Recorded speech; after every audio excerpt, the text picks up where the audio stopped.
We are still in the book of Samuel. We're in 2 Samuel. We all know that Samuel does not write this part. He's dead by now, right?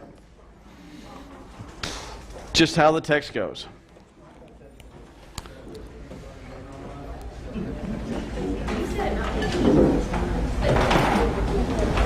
Oh, good. I'm glad I read that right, because I was thinking, I wrote in there I had 20 miles kill zone, and I looked at it very quickly, and my dyslexia said zombie kill zone. I'm going, what am I trying to say in my notes with zombie kill zone? And then I realized that it was a 2.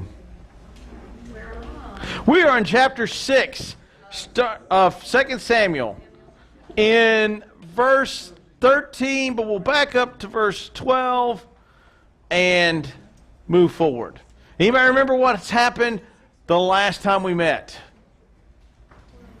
They are moving and an individual touched it, which is forbidden, and God went, that's okay, you had great intentions. No, God killed him. Good intentions and all. Huh? Then they read their Bibles. Yeah. And so you had this issue with why would God kill this guy? He had the best of intentions, and really the answer is you don't blaspheme the things of God. God doesn't take those things lightly. Blasphemy is blasphemy, and God kills people for it.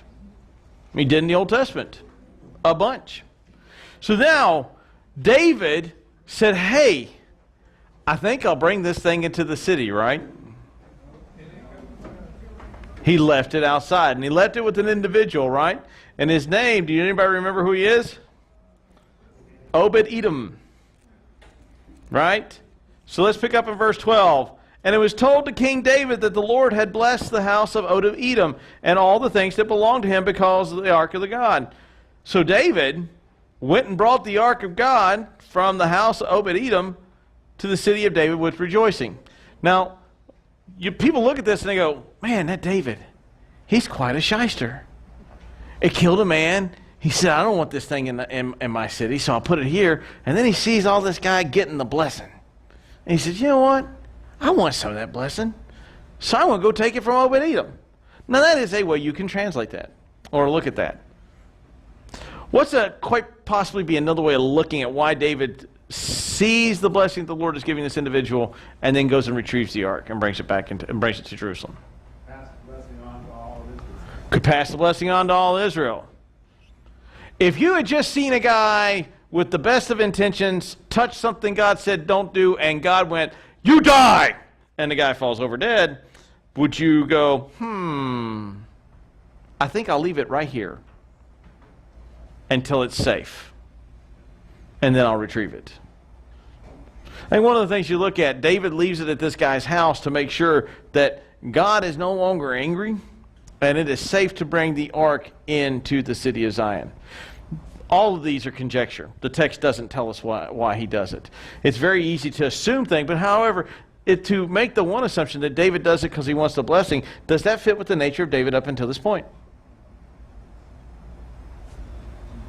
Yes, no, maybe so? Doesn't fit with the nature of David. David's not necessarily a selfish individual. David hasn't necessarily looked for his own advantage for things. And so for him to go, well, this ark is blessing this guy, so I'm going to grab it and put it in my house so it'll bless me, doesn't really marry with the nature of who David is. So he goes and gets the ark. 13. And when those who bore the ark had gone 6 steps, they sacrificed an ox and a fatted animal, and David danced before the Lord with all of his might. Now, I was asked a couple of times who was allowed to carry the ark. Did anybody go and look to see who it was? The answer is in Numbers chapter 4, verse 15. It was a Levite, but it wasn't any Levite. It's a particular sect of Levites. It's the son of Korath, or Kohath, or Kahath. However you want to put your thing on Hebrew in there, that's it. That's good enough for me. They are the only ones allowed to move the Ark of the Covenant and move the things in the temple. Everybody else, not so much. So when those who bear the ark, so when the sons of Kohath grab the ark and start moving it, notice they take 6 steps. I don't think I can do 6 steps to the door. They stop, they kill a calf, and they sacrifice it. And this is a very unique problem because it's not a textual problem where it should be 60 steps, 600 steps, 6 miles. There's not a text critical problem there where you would have this debate. They actually took 6 steps and they killed an ox. Now, let me ask you this. What might you think could be the rationale for taking only 6 steps and resting? 7th is a day of rest, so you're on the hunt there. What did God do for how many days? He labored for 6 days, and then there was a Sabbath rest, and he killed. And so what we go by is Jewish tradition and some other things, and look at this. And the Jewish scholar says this is designed to represent the Sabbath and the Sabbath rest. They walk 6 steps. It's ceremonial. They kill an animal. They sacrifice to God, and then they truck on. So I'm going to go with that because that's the best answer. David danced before the Lord with all of his might, and he was wearing a linen ephod, so David and the house of Israel brought the ark up with shouts and the sounds of the horn. And as the ark came to the city, David, Michal, Milcah, whatever you want to call her name, the daughter of Saul looked out of the window and saw David leaping and dancing before the Lord, and she despised him in her heart. Huh? Shame on her. Yeah, and here's the question. Here's an interesting question. Why was she offended at what David did? The text tells us in here in a little bit, but huh? Because she was a teenager. What might you think might appear to be inappropriate? Who is David? He's the king. Is this very regal behavior? He was dancing in his underwear. That's true. The text cleans it up a little bit. With all of his might. He was doing the Macarena for competition. I don't know how to do it. I couldn't. If your lives depended on me dancing, I just apologize now.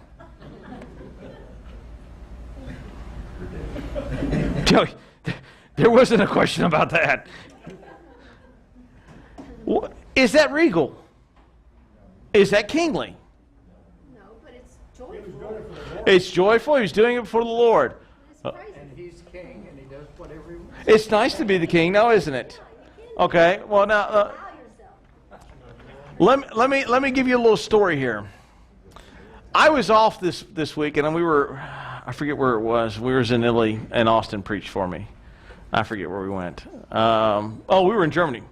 We'd gone to Germany to do a marriage retreat, and nothing fun happens when I'm in charge. It only happens when my friends are in charge. And so my buddy is preaching away, and he's going, and this lady comes in, and she gets a little excited. Matter of fact, she gets into her worship. And she is really into her worship. And then, as he's preaching, she jumps up and yells something that's inaudible and runs out of the building. Apparently to the ATM machine, and comes back with $400 and comes running into the building yelling, "I've got the money, Lord, I've got the money." Now, my buddy Austin, he's a little more reserved than me, but it really took him aback. And she began to yell and scream about this great gift that she is doing, and she kept getting more animated. And fortunately, my boss was there, and he's from that tradition, so he kind of politely corralled her out of there into another room.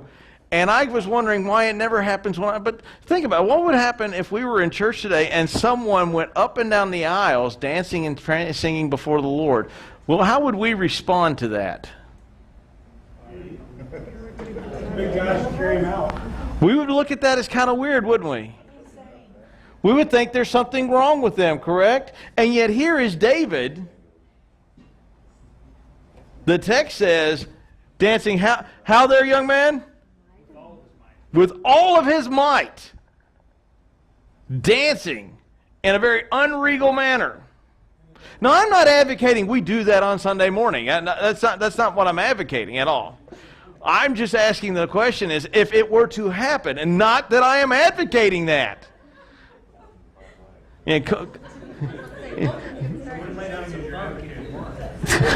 Well, I do have my intro song that I think you know how batters have an intro song.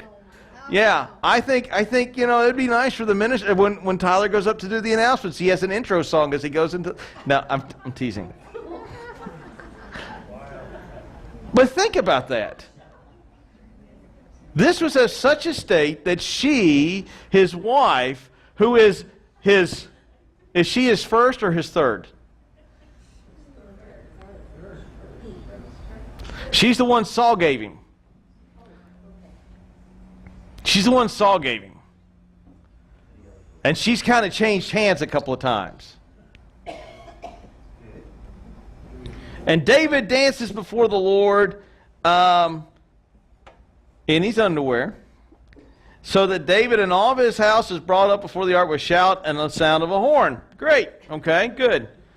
And as the ark came into the city, his wife, Saul's daughter, don't let that point be lost upon you, looked out the window. Now, why isn't she there? Right? That's kind of odd, isn't it? The ark is this is hot news, right? The ark is coming into the city of David. This is something where people turn out for. It's like saying that... Huh? Maybe she had a balcony view. It'd be like if some famous movie star was coming to Killeen, people would show up there. Right? Depends. It depends on the movie star, right? John Wayne. They resurrected John Wayne and he's coming to Killeen. I would show up. One, I'm a big John Wayne fan, and two, I want to make sure it's not a fraud.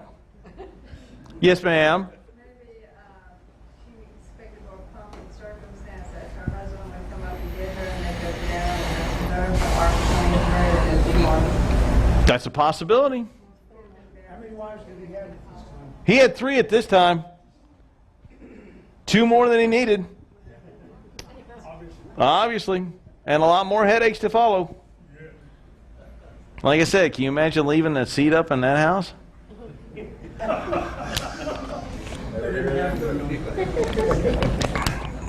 That's not stereo, that's surround sound.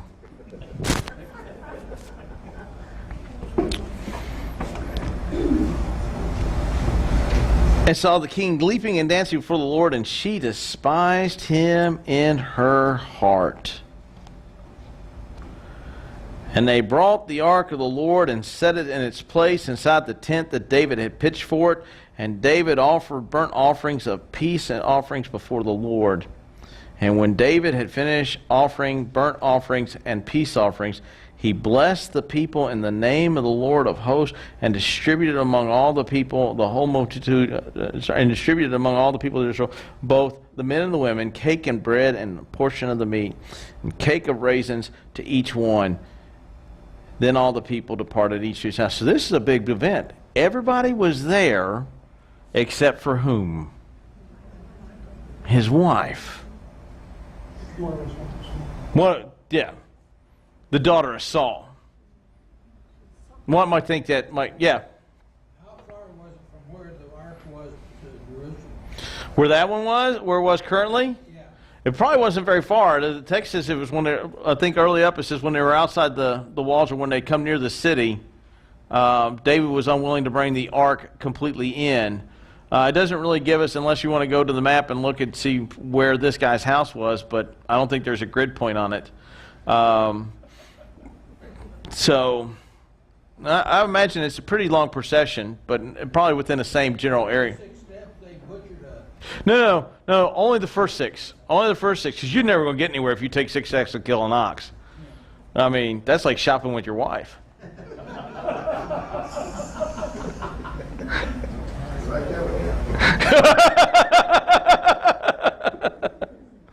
So, he goes, he does that. He offers meat, he offers cakes, he offers bread, he offers a portion of meat, and everyone, and they departed. And David returns to his household. But Michal, the daughter of Saul, came out to meet him and said, now imagine, I don't think she said it this way, how the king of Israel honored himself today. I don't think she said it that way, right? Fellas, you know how this conversation goes. I'm smart enough. Brother, one day, I know you're newly married, but you will know really soon how this conversation's going to go. One day, you will learn. Find one of these older Zen masters and let them teach you the way of handling this kind of anger.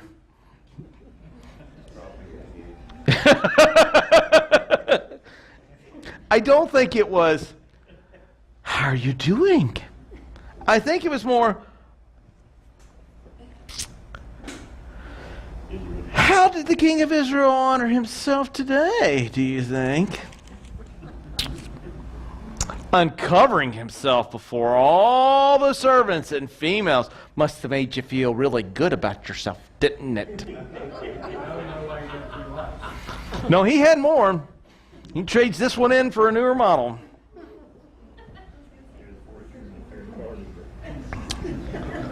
He uncovered himself today before the eyes of his servants, female servants, as one of the vulgar fellows shamelessly uncovers himself. His actions in her eyes are that of what a prostitute would kind of do. A male prostitute kind. Well, that's got to be loving, right? Now look at the reaction between the two. David dances joyfully before the Lord. The ark is coming into the city. This is a great thing to do. Everybody comes. David serves them cakes. None of them are like going, I'm not touching that hand. I saw you dance in your underwear. Why are you going to serve me cake and meat? Now everybody has a good time except for this woman. Well, what might you think could be some of the issue going on here? What do you think might be some of her mindset? Huh? Her father was no longer king. She was jealous of his relationship as a leader that had been taken away from Saul. I think so. I think a lot of this has to do with the familiar background. Because he's now in a position of what Saul wasn't. Saul is a rejected king, is he not? Saul really led his nation. We're going through 1 Samuel. Does Saul lead well? It was a while back when we were in 1 Samuel. Yeah, brother? I was wondering, I think it could have something to do with a combination. I forget who said it earlier that she might have been upset that he was trying to get her. Yes. Maybe she's jealous that he's more devoted to God than to his own life. Well, that's a possibility. That is. Sure. And all this really is an argument from silence. I tend to take the shortest route in arguments of silence at times. If she is Saul's daughter, and the text makes that mention of it a couple times, then the issue is the fact that it's that issue between Saul and his wife. Now notice what happens. Was there anything wrong with David dancing before the Lord? If there was, would the Lord let David know? Pretty quickly. Did the people there have a problem with it? But one person did. Had a huge problem with it. And now talks to the king in a very disrespectful tone, does she not? Because at the end of the day, while she's still his wife, she's still his wife. But she's still subject to him. That's the route I was going in. She's still not the king. He is. But she had probably some more agendas besides just that. Oh, I think so. I think there's a lot of animosity because, remember, she was married to another man who followed her. Remember when, was it Joab? Who was it? It was Abner. Abner goes and gets her from her husband. Her husband starts, he's crying and he's following her. And Abner turns and goes, go home. Just go on home. And gives her back to David. So there has got to be some animosity within this issue that is going on. Well, also, don't think she's jealous because David's done things that her daddy didn't do, like defeat the Philistines and everything. Beat the Philistines, beat them handily, led Israel successfully, united the entire kingdom. While Saul had support from the whole kingdom, David truly is really united both sides of that. And he brings the ark back to the city of David. Remember too, And he made them a military power. He does. Saul killed his 1,000, Yeah. David killed his 10,000. Yep. And so you have all that playing into this. Now, let me ask you this question, though.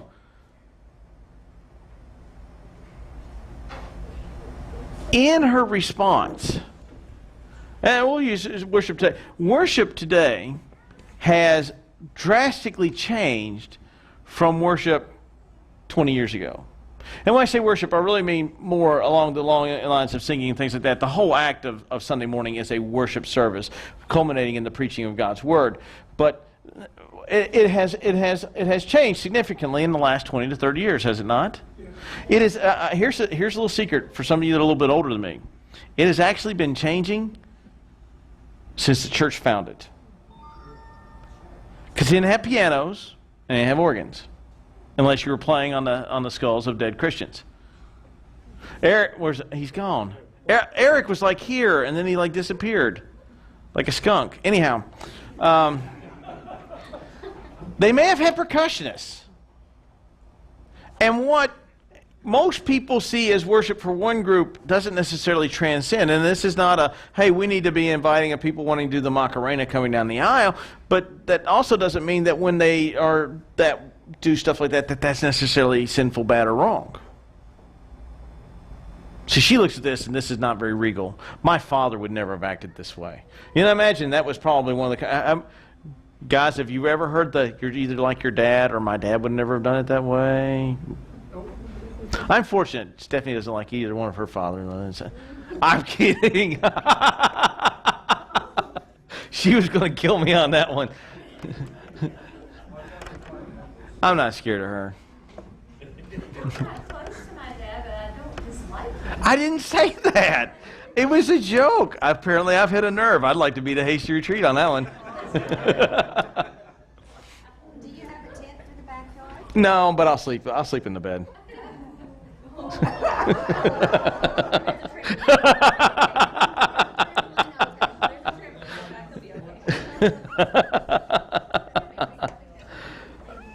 But I've heard of folks, and I've dealt with folks where they were being compared to their parents, and so my dad would never have danced that way before the ark. You've disgraced this place. And I've seen this in different places, in different times, in different venues, and what happens is we get locked in on how things ought to be. That when things happen that aren't like they ought to be, what happens? You're wrong. It's right, frustration. You're wrong. I don't agree. This isn't how it should be. It should be this way. You shouldn't be raising your hands. You shouldn't be running around up and down the aisles. I think for a safety issue, you probably shouldn't run up and down the aisles. But, you shouldn't move around. You shouldn't close your eyes. You shouldn't sway back and forth. There's a guy called Tim Hawkins that has this whole thing about praise. If you haven't seen that, I showed it one night on Wednesday night. It's you wash your windows. You got the field goal. You've got the hand. He nails it. And there are some churches that really have an issue with that. There are some denominations that really have some issue with that. You will never see that in a Catholic church. Ever. Just kneeling. The priest will shut you down. We had a Polish priest in Italy. That dude was hard. He was hardcore, and he was hard. The deputy garrison commander came up to get communion, and since he was married to a Protestant, he refused him and didn't bless him. Yeah, it was a long meeting the next day. Anyhow, but we grow comfortable with these things. Look, I've been in some places, my mom and dad's friends for life, they are a lot more Pentecostal than we ever were. and I watched we went to one of their meetings, and the guy jumped off the stage and accidentally put his foot in the tithe bucket, and he's stomping around with money coming out. And my brother and I, we were about Caroline and Kimberly's, maybe a little bit older, and two boys in a room like that. We were laughing. And my dad got embarrassed, and when my dad gets embarrassed, my dad gets angry. So there was a ride home where my brother and I were doing a course of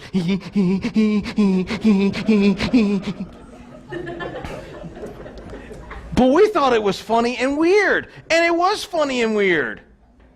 And some of it, I'll be honest with you, some of it is for the sole purpose of self-glorification. I will grant you that all day long. And some of it is not. David's actions are not for self-glorification, yet that's the accusation. How did the king of Israel represent himself today? You represented yourself like an individual who danced vulgarly before the Lord. His actions were not, they weren't kingly, and they were not, though, self-aggrandizing. He wasn't doing it to emphasize self. He was doing it to bring glorification to God. And so, yeah, you've got that tension. And churches will wrestle with that tension all the way until the Lord returns. The church has always wrestled with this. Ulrich Zwingli in Switzerland, he was so opposed to anything because he took the command, thou shalt not make, nor shall you worship any graven image, and he whitewashed every single church in Switzerland that he had control of to get all of the icons and all the paintings off the wall. No crosses. We've actually been in one of Zwingli's churches, and you walk in and you can see where the frescoes used to be beautifully painted, and he whitewashed them all. You don't have it in his church. You don't have it at all in his church. He is very draconian about that. There are no crosses in a church that the Zwinglis would have. There's no altar there, because that's not an altar. We don't have an altar. The altar is not there. Where's the altar? That's the Lord's Supper table. It's very draconian in that. There's no imagery. There's not pictures of Jesus. There's not crosses. There's not candlesticks. There's not lampstands that are ornate. They are very plain and generic looking.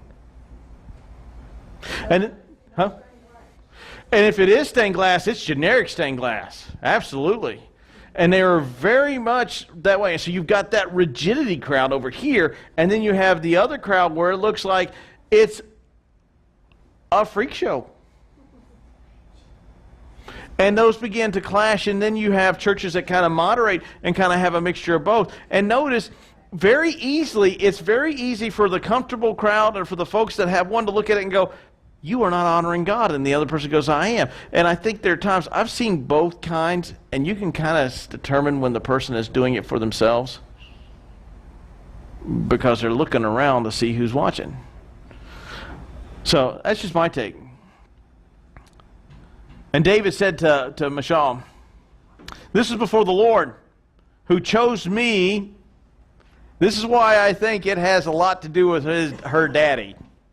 This girl has daddy issues. Who chose me above your father and above all his house and appointed me prince over Israel. Hey, sugar. I'm glad you've got an opinion, but God didn't have a problem with it. Oh, by the way, it's the same God that didn't have a problem with me doing it, that said he regretted making your husband king, or your father king, and then said Saul will no longer have a stake as a king. I will remove him as a king and him as a dynasty. So he picked Team David over King Saul. Now, if you're not the king, fellas, let me ask you this question. If you're not the king, does that conversation go up from there?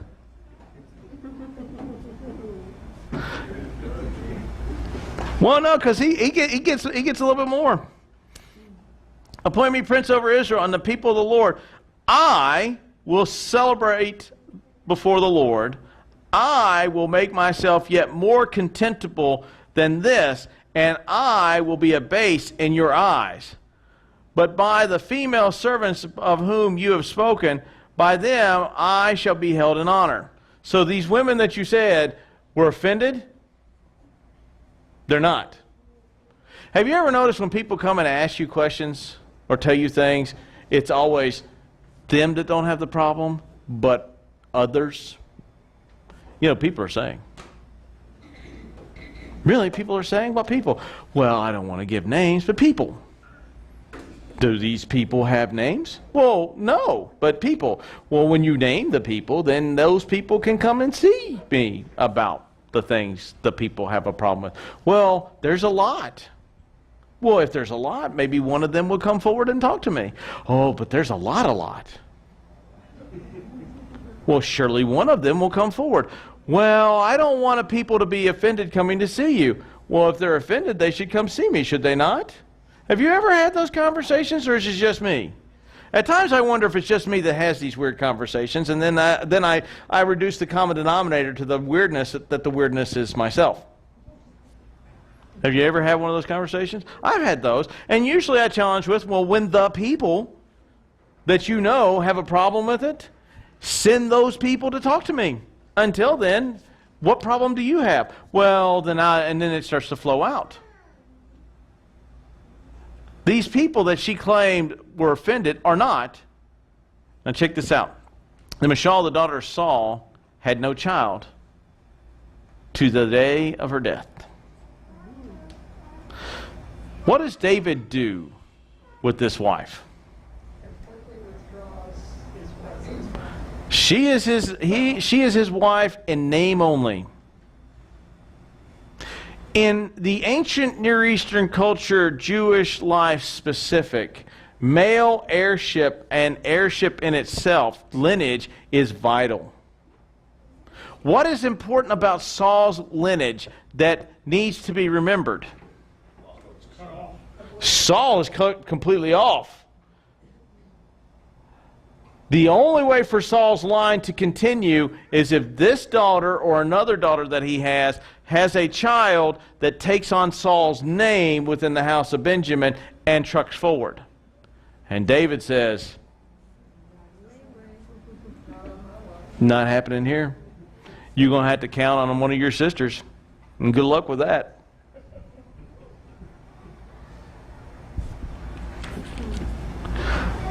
You've held me in contempt. And what does David say about the worship? Does he say, yeah, you're right, it was a little over the top. I probably should have put on pants and run to the street with a tank top.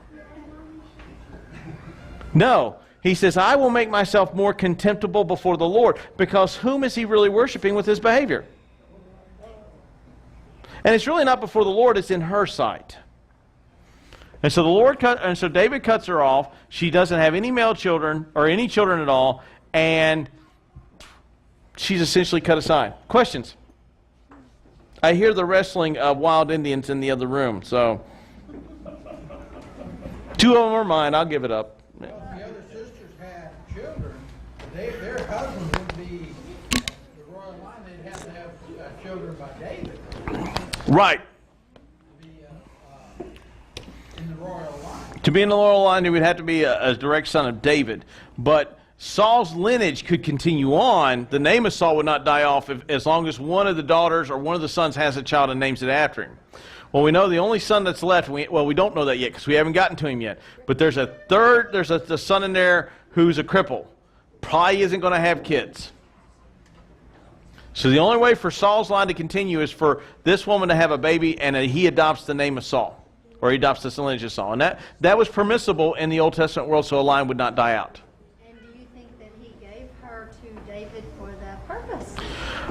Well, I think if you go back, you look at it, David, he does that, and part of that agreement when whoever kills Goliath will get my daughter, will get my prettiest daughter, basically, is what he says. And so David does it, and so he comes out a real winner initially, and now he looks back and probably is like going, yeah, not so much. Questions? Any other questions?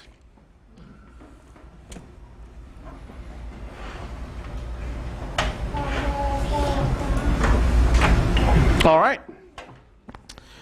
Let's close out with a word of prayer.